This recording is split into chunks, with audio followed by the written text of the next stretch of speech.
Russia ও ইউক্রেনের মধ্যকার চলমান যুদ্ধ ইস্যুতে নিজেদের অবস্থান এবার পুরোপুরি স্পষ্ট করল চীন। রাশিয়ার ঘনিষ্ঠ মিত্র বলে পরিচিত দেশটির পররাষ্ট্রমন্ত্রী ওয়াং ই বলেছেন, রাশিয়া ইউক্রেন যুদ্ধে রাশিয়ার পরাজয় তারা মেনে নেবেন না। বৃহস্পতিবার বেলজিয়ামের রাজধানী ব্রাসেলসে ইউরোপীয় ইউনিয়নের পররাষ্ট্র বিভাগের প্রধান কাজা কালাসের সঙ্গে বৈঠক করেন ওয়াং ই।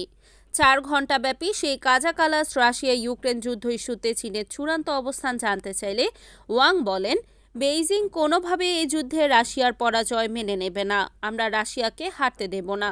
কী কারণে চীনের এই অবস্থান তাও ব্যাখ্যা করেছেন ওয়াং ই। তিনি বলেছেন, ইউক্রেন যুদ্ধে রাশিয়া পরাজিত হলে যুক্তরাষ্ট্রের মনোযোগের কেন্দ্রে চলে আসবে চীন এবং এশিয়া প্রশান্ত অঞ্চল, এবং সেক্ষেত্রে ওয়াশিংটনের একমাত্র লক্ষ্যবস্তু হবে চীন। তবে ওয়াং ই দাবি করেছেন, যুদ্ধের শুরু থেকে এ পর্যন্ত মস্কোকে কোনো সামরিক সহায়তা দেয়নি বেইজিং।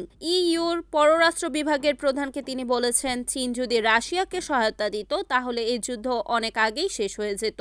পরের দিন শুক্রবার চীনের পররাষ্ট্র মন্ত্রণালয়ের ব্রিফিংয়ের সময় মন্ত্রণালয়ের মুখপাত্র মাও নিংকে এ প্রসঙ্গে প্রশ্ন করেন সাংবাদিকরা।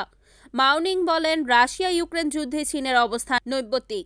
চীন চায় কূটনীতি, সংলাপ এবং শান্তিপূর্ণ উপায়ে এই যুদ্ধের অবসান হোক, কারণ এই যুদ্ধ যদি দীর্ঘায়িত হয় তাহলে কোনো পক্ষই লাভবান হবে না। Desk news, Kamruzzaman Kamrul, NAN TV।